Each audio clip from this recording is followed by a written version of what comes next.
Olá, boa tarde, domingo, dia 18 de outubro de 2020, essa tarde de domingo que o Senhor com certeza já manifestou sobre a tua vida, a tua casa, a tua família. Glória a Deus por você estar aqui conosco, mais uma vez, já começamos de manhã, estamos falando sobre o livro de Mateus, dentro do livro de Mateus, sobre as bem-aventuranças. Mateus significa dádiva de Deus, dom de Deus. Eu quero até falar uma coisa para você, que essa coisa a gente só vai conferir no céu, não tem como conferir antes, né?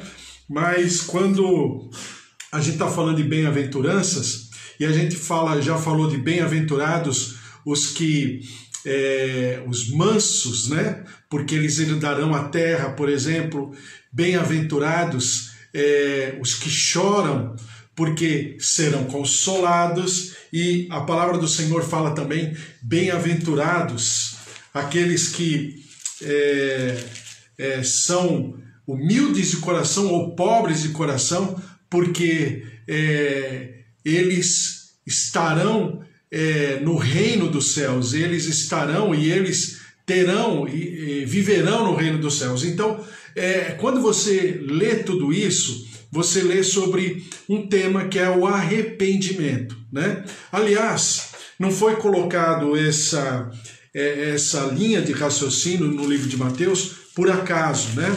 Então, por que Mateus fala assim, ó, bem-aventurados humildes de espírito, porque deles é o reino dos céus, né? Então, humildes de espírito. Depois diz assim, bem-aventurados os que choram, porque serão consolados. Bem-aventurados os mansos, porque herdarão a terra. Então, humildes de espírito, os que choram e os mansos, na verdade, essa linha de raciocínio, ela está totalmente baseada, fundamentada no arrependimento. Por quê? Porque quando eu tenho consciência de quem eu sou, aos olhos de Deus, né? Eu não estou falando aos olhos de Deus através de Jesus Cristo. Eu estou falando aos olhos do sagrado Deus, da santidade de Deus, da perfeição e da eternidade de Deus. Quando eu me enxergo, eu percebo que eu sou completamente iníquo, né? Eu sou injusto, eu sou pecador, eu sou desprezível. Então, eu estou o quê? Eu estou me enxergando. E nessa atitude, nessa disposição em me enxergar com os olhos de Deus, eu me derramo diante do altar do Senhor e me esvazio. Então eu fico humilhado diante de Deus, mas não humilhado porque Deus me humilhou. A sua presença na minha vida me humilha. A sua santidade, quando eu tenho consciência de quem Ele é, eu me derramo, como Isaías fez, ou então Pedro, né? Na hora que Jesus fala para eles lançarem a rede novamente, na primeira pesca, lançar a rede novamente, e quando eles pescam, a Bíblia fala que eram tantos peixes que as redes se romperam. Pedro imediatamente fala, Senhor, afasta-te de mim, porque eu não sou digno de estar no mesmo ambiente que o Senhor está. Então, exatamente essa disposição que me faz me humilhar. E como a Bíblia fala em algumas traduções, me faz empobrecer. Não porque eu fico pobre, mas porque eu sou pobre. Porque eu sou completamente indigno diante de Deus. Em segundo lugar, a Bíblia fala, bem-aventurados os que choram, porque serão consolados. Então, eu choro por quê? Porque eu me enxergo. Eu me derramo diante do altar do Senhor, porque eu percebo que eu não tenho qualquer condição ou capacidade. E eu me angustio na minha alma, porque eu estou muito aquém, mas muito aquém da santidade e da presença do Senhor.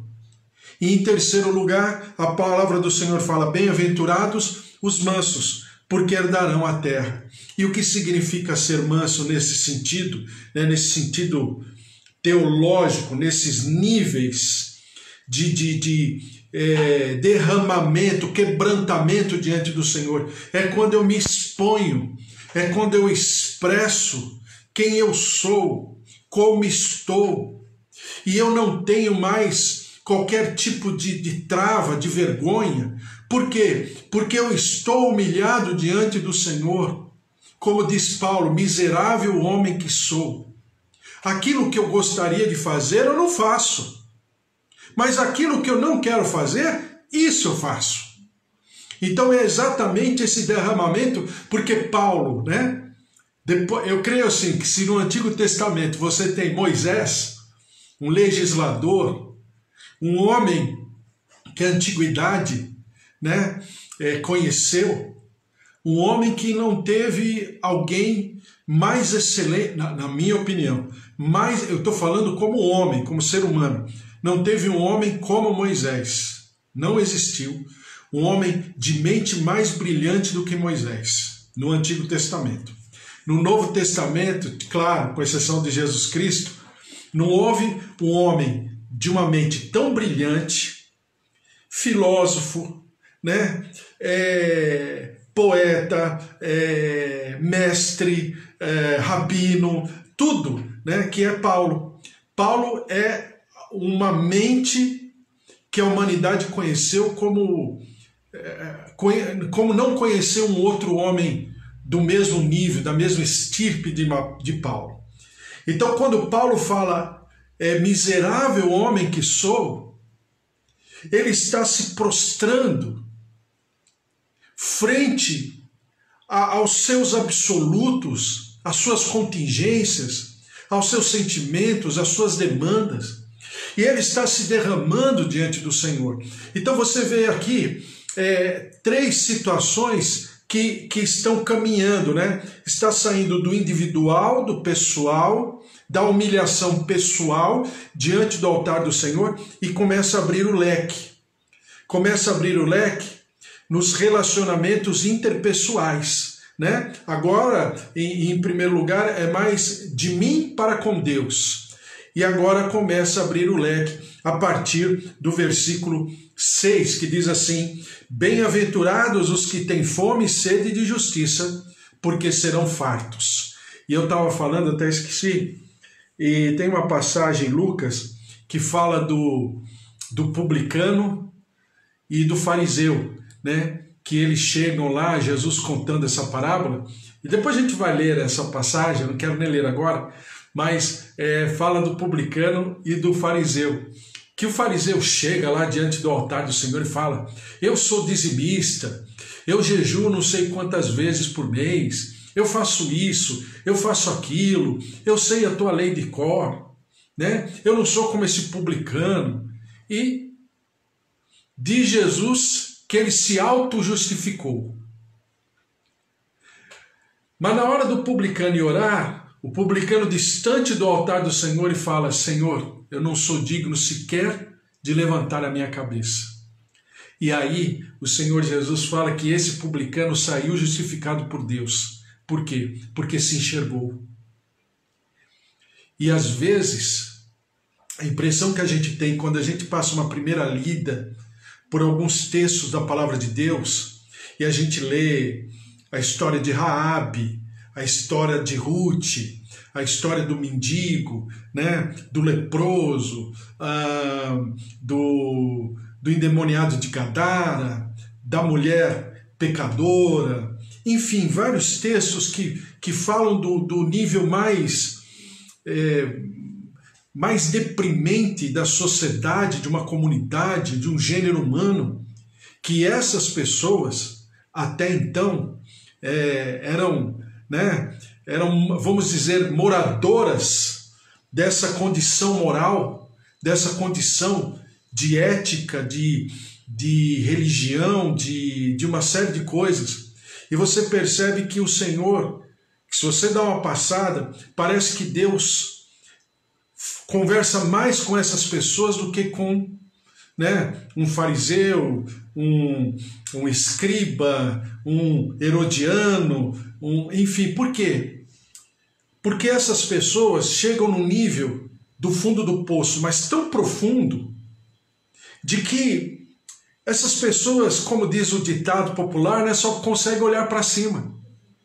E ao olharem para cima, essas pessoas estão conscientes de quem elas são.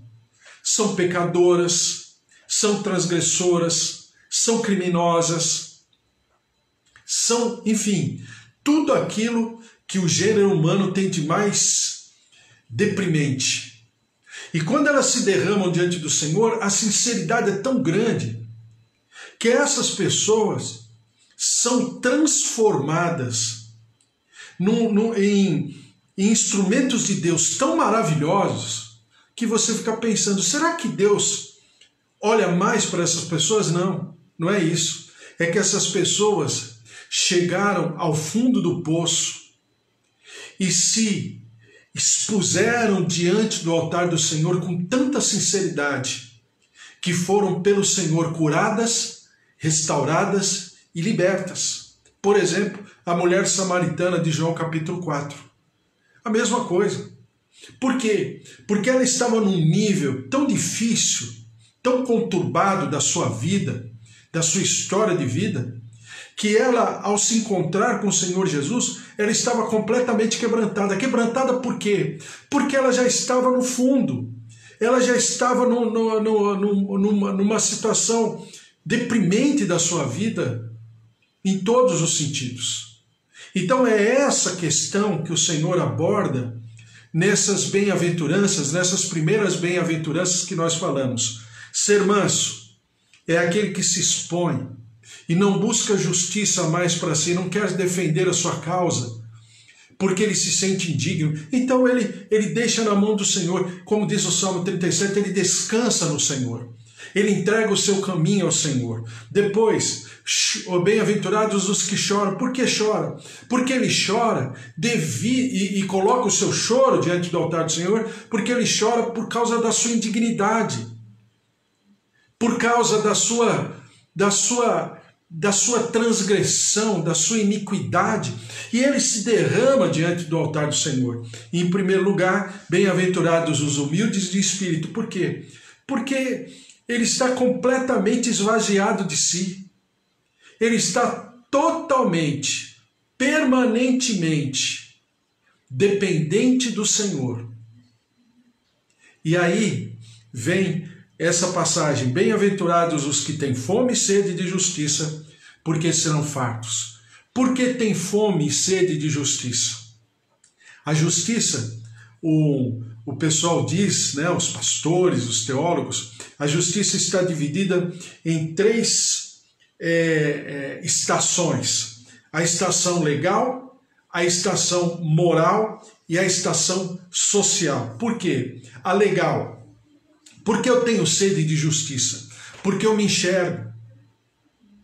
Porque eu sei que se não for pelo Senhor Jesus, não tem como eu ter uma vida melhor do que eu já tive até hoje. Então eu tenho sede de justiça porque eu tenho sede de Jesus. Jesus é a minha justiça. Jesus é o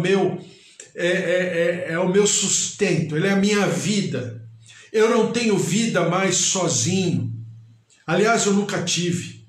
E agora eu estou diante do altar do Senhor porque eu estou me derramando diante dele e entendendo de que se não for ele na minha vida, pela sua misericórdia, porque se entregou na cruz do Calvário por mim, né? Morrendo morte de cruz, para que ele pudesse pagar pelos meus pecados, pelas minhas transgressões, pelas minhas iniquidades, pela minha maneira de ser. Eu não tenho como, então eu tenho sede e fome de justiça por mim, por quem eu sou, por quem eu represento, e da maneira que eu estou, eu não posso ficar. Então eu tenho sede e fome de justiça por mim. Por quê? Porque é uma justiça legal, porque se não for pelo Senhor Jesus, eu estou perdido. Eu estou culpado, eu estou sentenciado. E o Senhor, com toda razão, virá com a sua sentença, com o seu juízo sobre mim. Mas eu tenho Jesus, então eu tenho sede de Jesus. Eu tenho sede de aprender de Jesus. Eu preciso desesperadamente do Senhor Jesus agindo na minha vida. É por isso que o Senhor Jesus, aliás, a gente estava falando agora há pouco, né? Em João capítulo 4, ele fala para a mulher samaritana, se você me conhecesse, você me pediria da minha água, e eu te daria a minha água, porque quem bebe da minha água jamais terá sede, e rios de águas vivas fluirão do seu interior. Por quê? Porque é sede de uma justiça que só Ele pode derramar sobre mim. Segundo lugar, a justiça no nível moral. Por que justiça no nível moral? Porque é em relação ao meu caráter. Agora Jesus faz parte da minha vida. Aliás, Ele está completamente integrado na minha vida.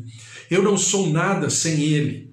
E aí, moralmente falando, eu começo a me ajustar nessa nova etapa, nessa transformação que Ele está causando em mim, não por obrigação, porque eu tenho, porque eu preciso obedecer, porque eu tenho dever, não. Mas eu quero, eu desejo, eu voluntariamente me coloco para que a justiça do Senhor se manifeste sobre mim e comece a nortear a minha vida, comece a reeducar a minha maneira de pensar, a minha maneira de falar, a minha maneira de agir.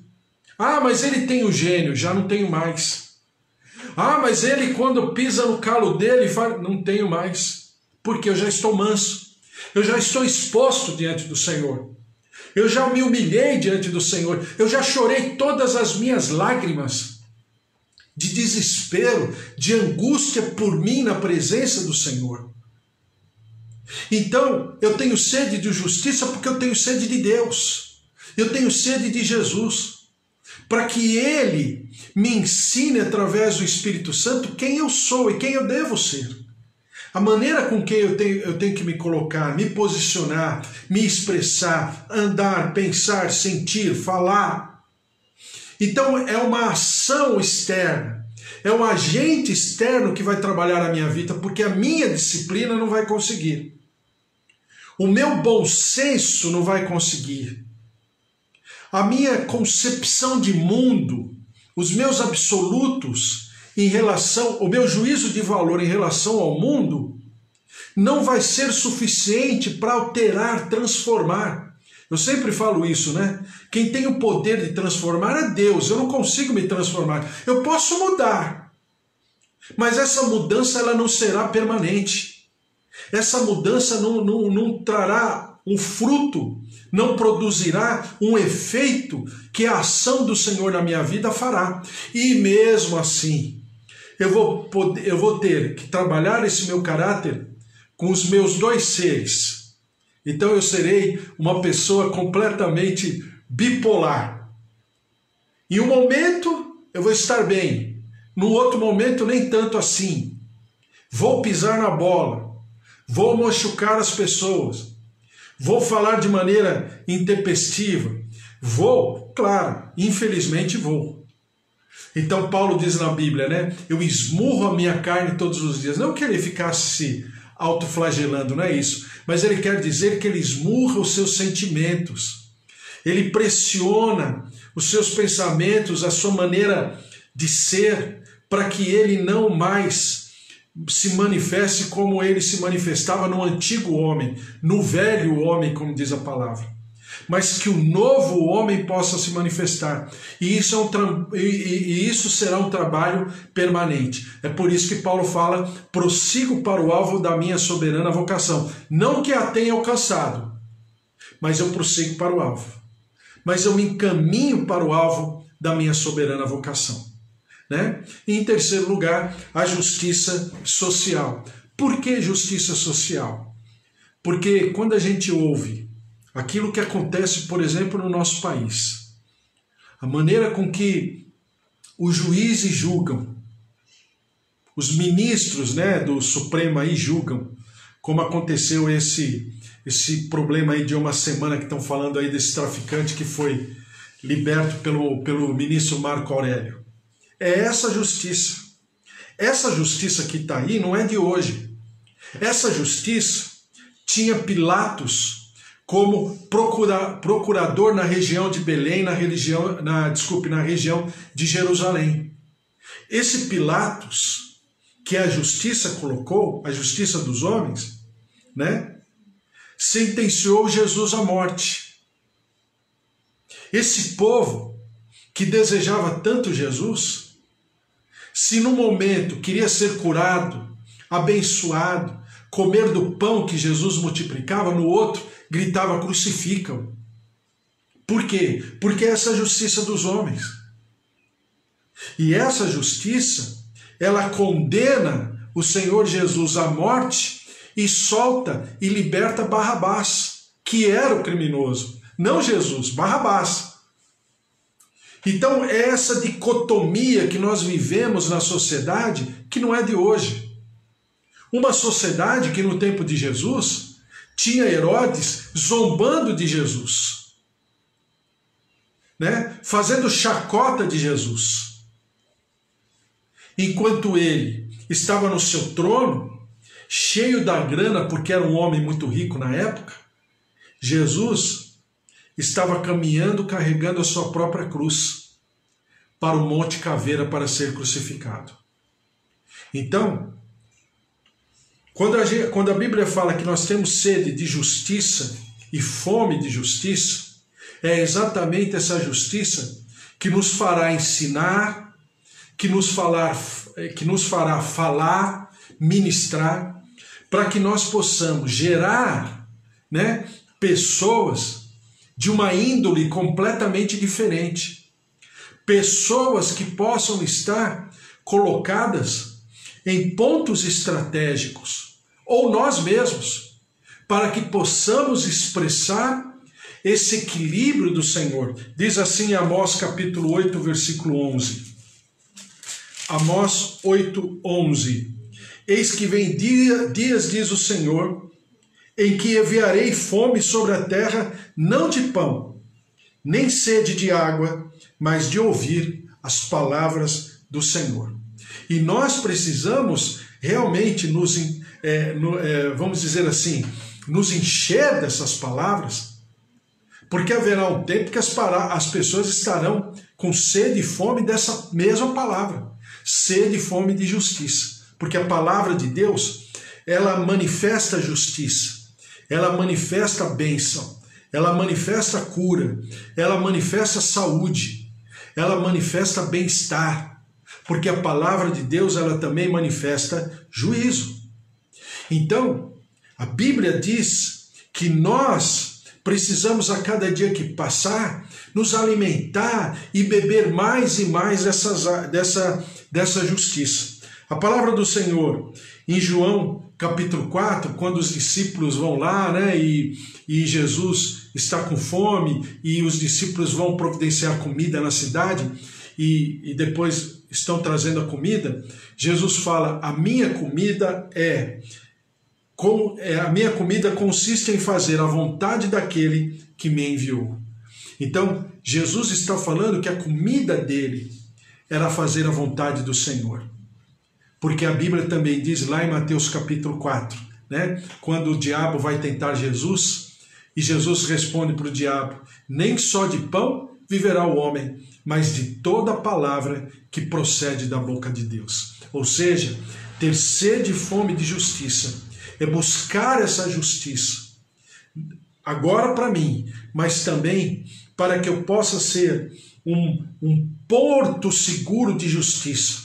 E por onde eu for, essa justiça se manifeste através das minhas atitudes, dos meus pensamentos, das minhas palavras, da minha oração, do meu clamor, do meu choro, por aqueles que estão ao meu redor. Deuteronômio, capítulo 10, versículo 7, diz assim.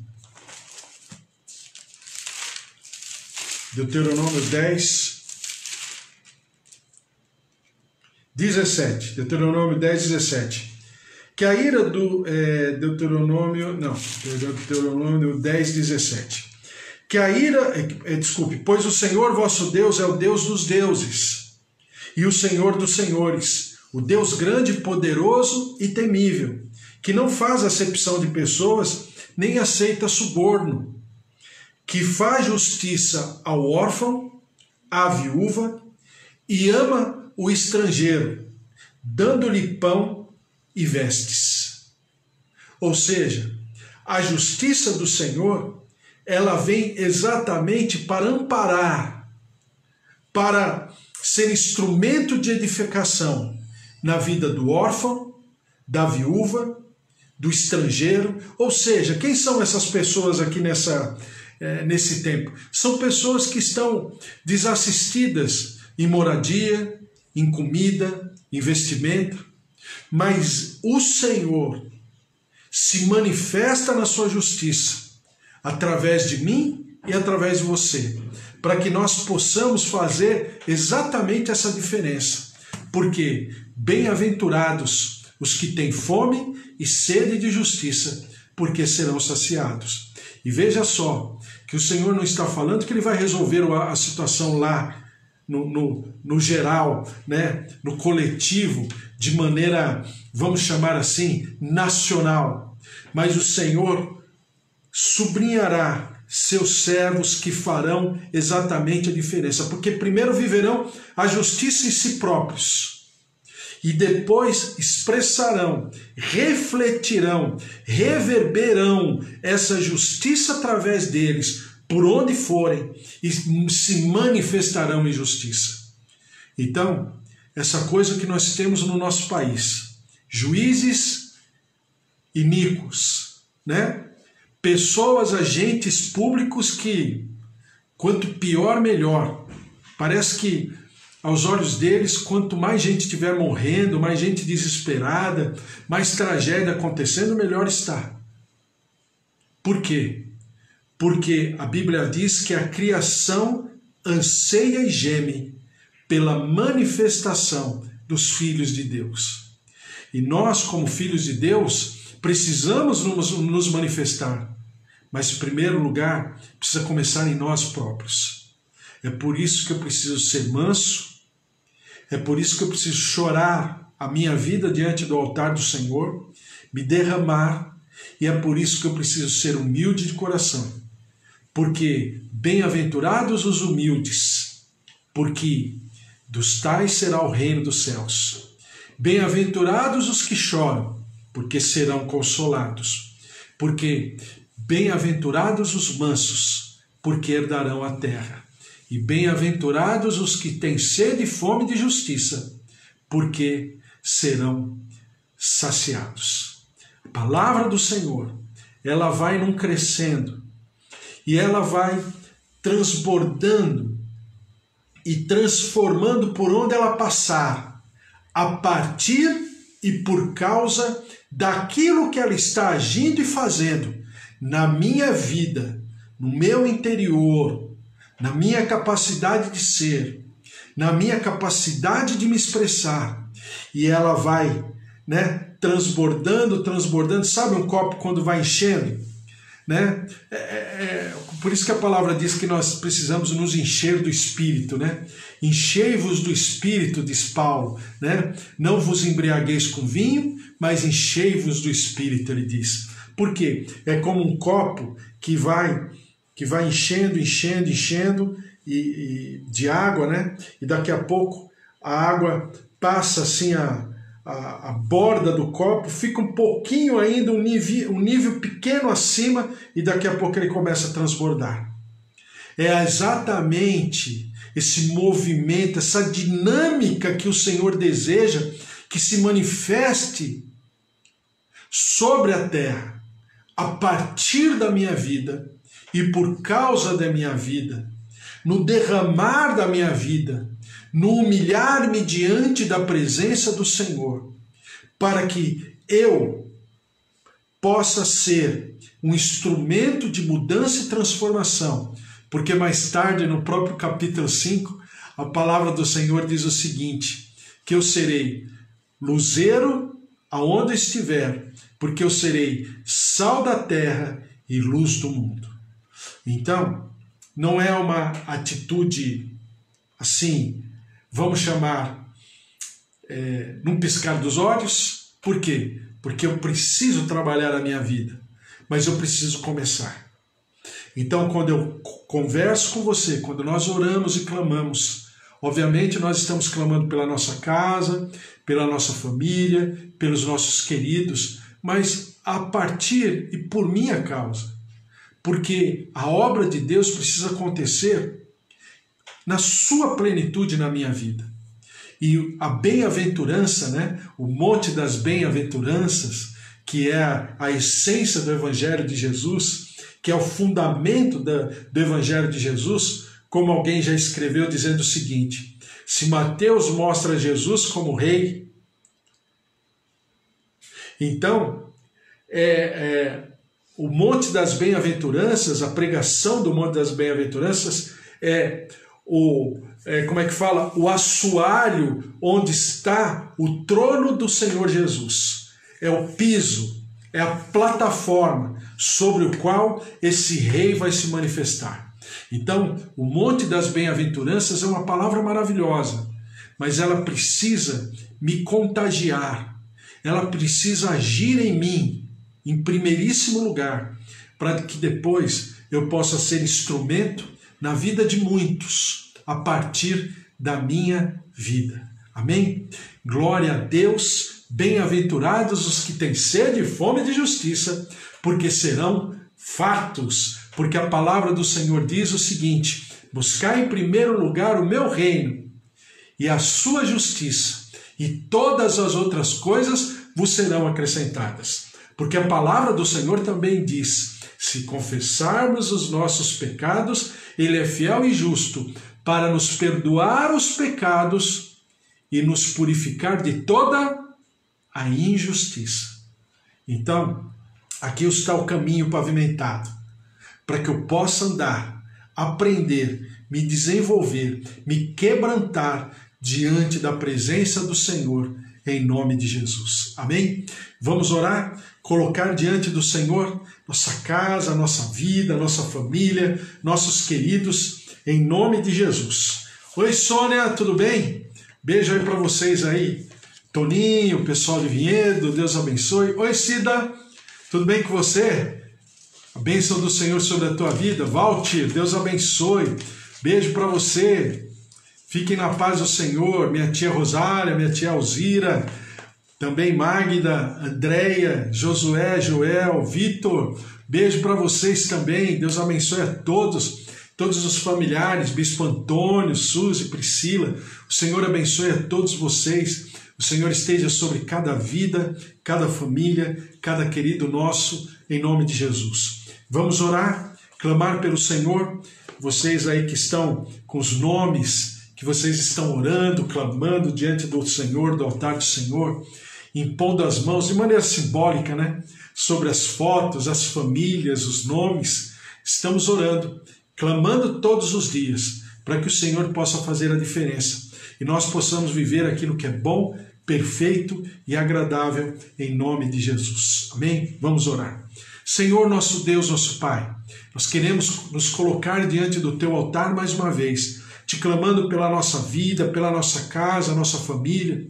Senhor, eu apresento diante do Teu altar a Sônia, sua casa, sua família, o Toninho, ó Deus, em nome de Jesus, o seu Osvaldo, toda a sua casa, seus familiares, a Tati, também o Walter, sua família, sua esposa, suas filhas, a glória, a presença, o poder de Deus, também sobre a vida da Andréia, seus familiares, Magda, seus familiares, Vitor, sua esposa, seus filhos, a Márcia, o Fábio, o João, Roseli, seus amados, a glória, a presença, o poder de Deus, sobre a vida de todos nós, Bispo Antônio, sua casa, sua família, netos, filhos, a Eva, suas filhas, seu genro, seu netinho, Cida. Deus abençoe a todos vocês. A glória, a presença, o mover de Deus se derramando, trazendo vida, trazendo essa consciência de Deus, essa plenitude da presença de Deus, de salvação, de cura, de saúde, a presença de Deus que nos cura, visita o nosso organismo, o nosso físico, trazendo paz, saúde, visita o nosso emocional, trazendo equilíbrio, trazendo também paz, a certeza que o Senhor está indo à frente, nossas vidas, nossas casas, os netos, os avós, os filhos, os pais, os tios, os sobrinhos, o marido, a esposa, o pai, a mãe. Senhor, em nome de Jesus, derrama-te sobre as nossas vidas, vem com a tua glória, com a tua graça, visita-nos, Senhor, na nossa saúde, órgãos, fígado, rins, coração, artérias, veias, circulação sanguínea, diagnósticos médicos, situações difíceis, de tragédia, de angústia, de aflição.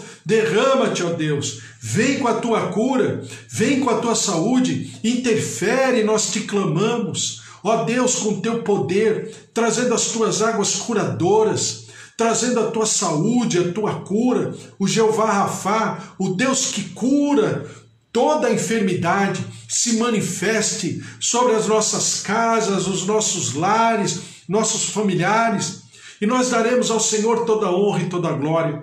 Visita, Senhor, o nosso país.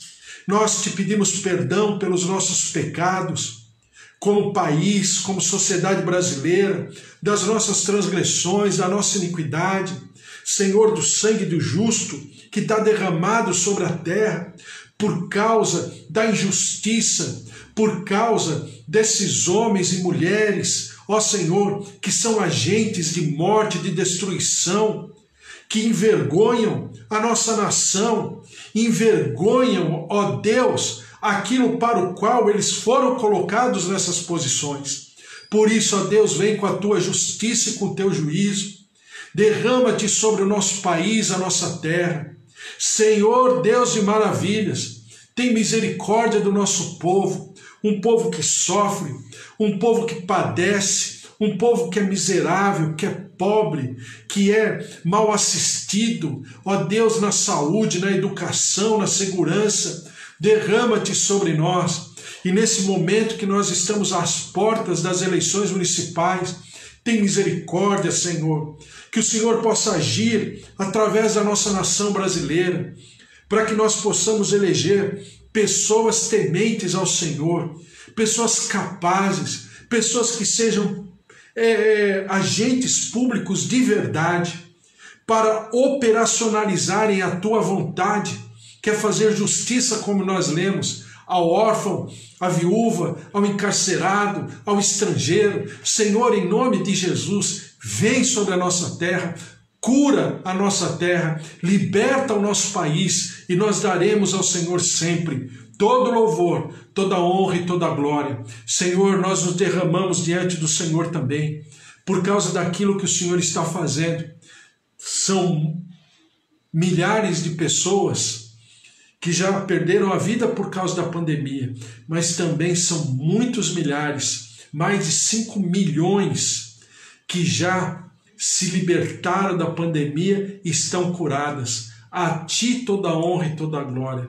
Por isso, ó Deus, nós servimos ao Senhor com a nossa alegria, o nosso louvor, e com a certeza que o Senhor está indo à frente da nossa vida, do nosso futuro, daquilo que somos, daquilo que temos e daquilo que viveremos, porque o Senhor é Deus. A ti todo louvor, toda honra e toda glória, em nome de Jesus. Amém.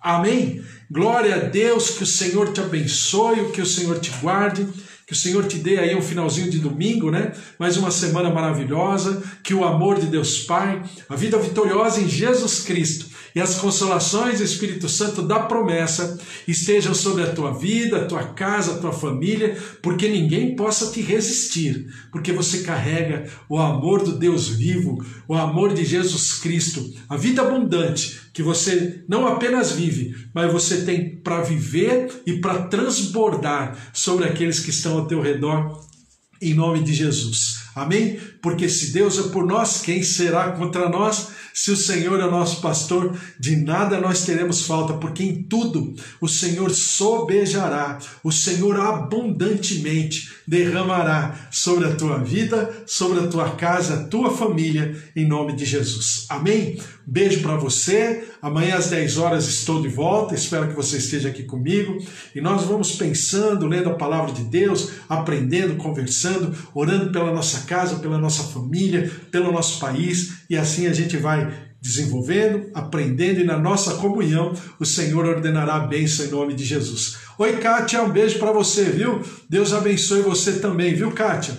Beijo, tenho orado sempre pela tua menina, viu? Cheguei atrasada.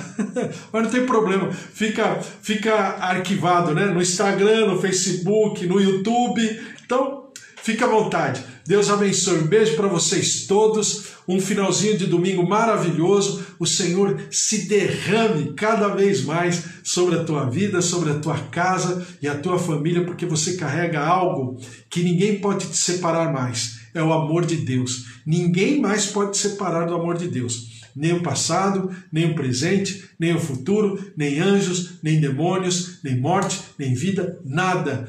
Nada te separará do amor de Deus. Um beijo para vocês. Até amanhã. Fiquem na paz. Tchau, tchau. Beijo.